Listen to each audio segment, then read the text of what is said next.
that lead to the hostage situation. So the hostage situations happened because of Rolando Mendoza, and he was angry because of being dismissed in the police force, and he felt angry and unfair, and he wanted to clear her name. So he hijacked the tourist bus carrying Hong Kong tourists to demand his job back.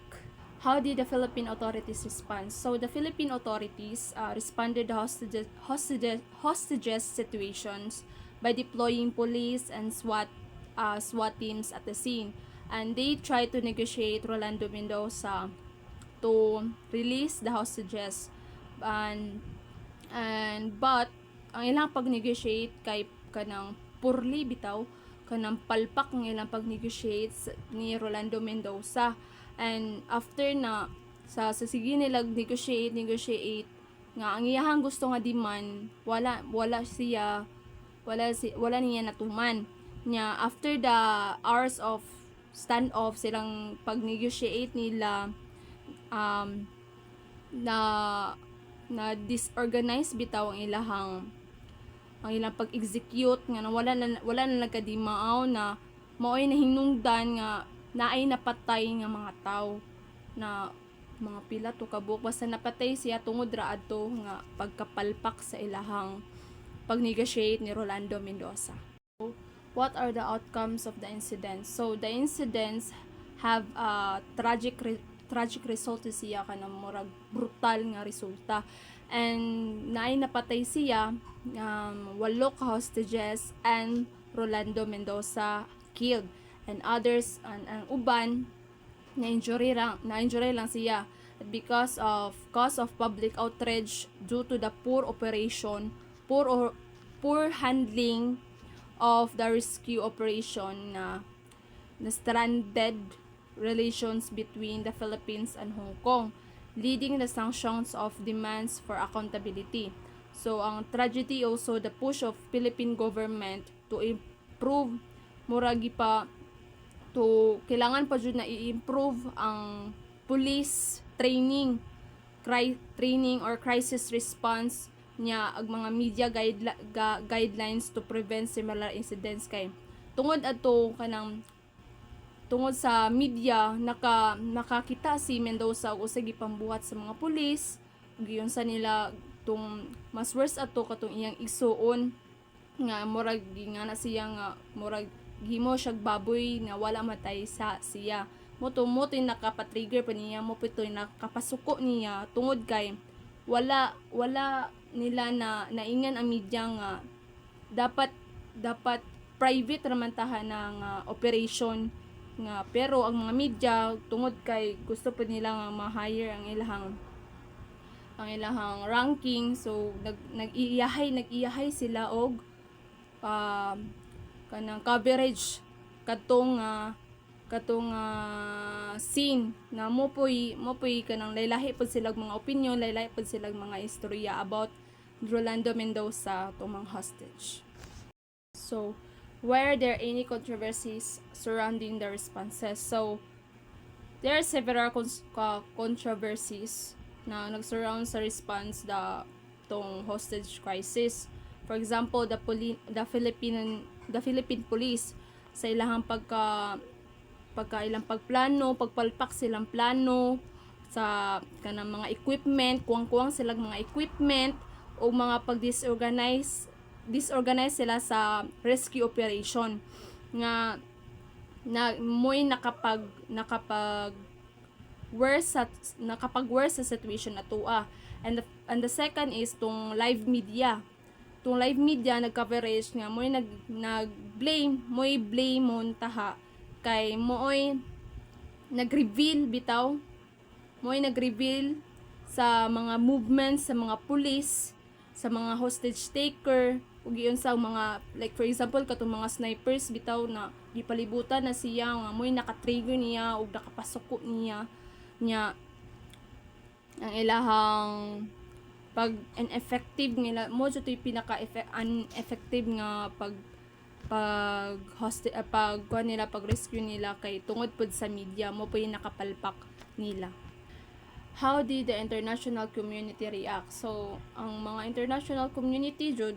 na-shock sila and concerned to the hostage crisis nga ang China o ang Hong Kong na pungot jud sila kadto nagpungot na deep anger and grief over the loss of their citizens, demanding the accountability and the better of measurement to protect their foreign nationals. And the other nations also criticized ang Philippine government sa poor handling the situation of the hostage crisis niya, and urged and urged the improvements pag-ingon po nila nga need po sila improvements to prevent the nga situations nga nahitabo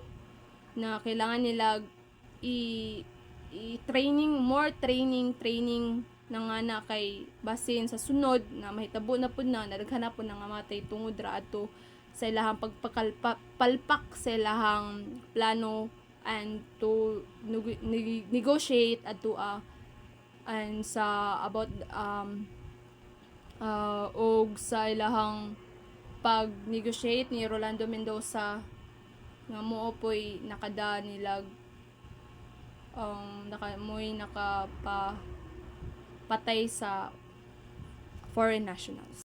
So what were the long-term consequences for the Philippine reputation? So the hostage crisis long-term negative consequences for the Philippine reputations, and the incidents highlighted flaws in the country's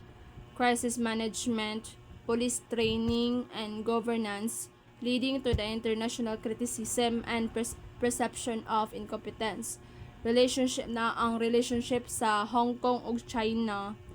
gipa-strain nila for years and resulting the kanang travel advisories nga gipa-decline ang ang ilang mga tourist or mga tourisms, and although it reforms eventually introduced the strategy of lasting stain motoy kanang hugaw nga nakapakahugaw sa ato ang Philippine police sa ato ang left lasting stain Philippines image in the globally community. So if we're the negotiator, what measures would have done to prevent killings? So if I were the negotiator, I would focus on building trust with Rolando Mendoza kay ang scene magod ato is first ato nga scene nga nakawa pa niya trust ni Rolando Mendoza katong nainidoon niya ni negotiate nangutana si Rolando nga nauli na ba ang pulis sa akong kuya, pero ang giingon sa katong nag-negotiate niya is nauli na, pero nisulti ang igsuon ni Rolando Mendoza nga wala pa nila giuli. Mao to nga wala na siya nag-negotiate kay kanang nangilad siya. So nganong mag-negotiate man siya na nangilad naman. So nganong negotiate man siya. So by maintaining a calm and respectful dialogue to the delicate of his emotions. So understanding his grievances and showing empathy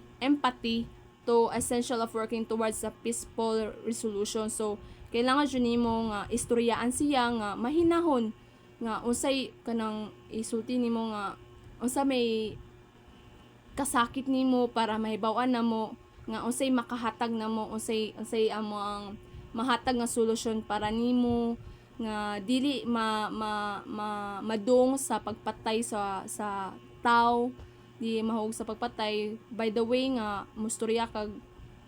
kanang istoryahan nimo siya nga mahinahon nimo, like I would also to ensure that live media coverage was restricted kay mo po to'y nakapada niya og trigger, kay mo po to'y nakadagpalpak sa mga Philippine National Police, kay ang si Rolando Mendoza naka-live baya na siya, so kay bao jud siya kung asang mga pulis nga na muna kay bao siya og asay mga lihok, so mo po na yung nakapalpak, so dapat wala joy media coverage nga mahitabuan na way mag-live ana and involving experienced negotiator and psychologist and could help manage his behavior and more effectively. While prioritizing negotiation, I would prepare a well-coordinated backup plan for tactical rescue to ensure the safety of the hostages if negotiations failed. So dapat naadyoy siya second option para if di jud siya masugot, so natay second option nga mo'y tactical nga gamiton para ma-save ang mga hostages.